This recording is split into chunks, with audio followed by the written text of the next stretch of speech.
talk to me a little bit about how philanthropy has changed at BVMI.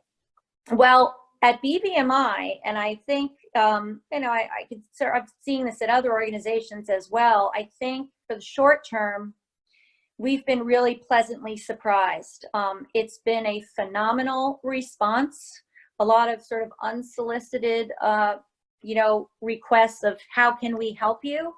The Russ Berry Foundation being an example.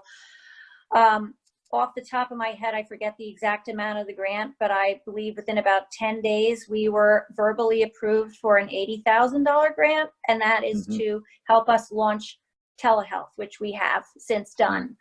And so, I appreciate their initiative and being proactive in this crisis, but the reality is it's because the relationship existed to begin with.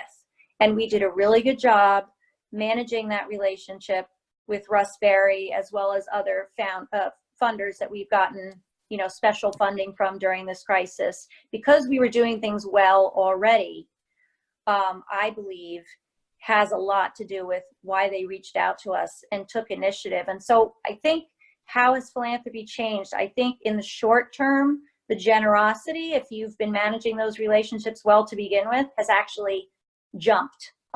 And so a lot of it is just communication. We've done a lot of checking in with all of our stakeholders and how are you doing, and is there anything you need?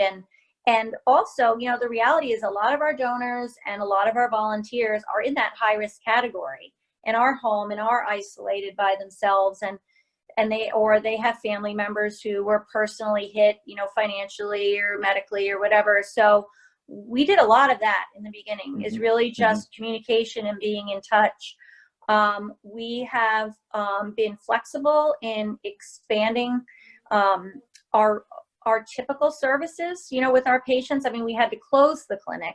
Now we're just starting to slowly open, but we've been, as Joanne has been involved, knows firsthand, we've been partnering with the food banks and other organizations and delivering food to our patients. I mean, that's not in our mission, and it's not, but it's an example of how we've been able to quickly sort of rethink how we spend our time and how we're taking care of our patients. And of course, all of that is being communicated to our stakeholders, and we have launched some additional funds to help support the effort to support our patients during this time. So we've had a couple of different funds, and again, getting back to managing our relationships well to begin with, again, we've had donors reach out to us and say, how can I help? What are we doing for our patients besides their health care, blah, blah, blah. So we're sort of a conduit, a trusted source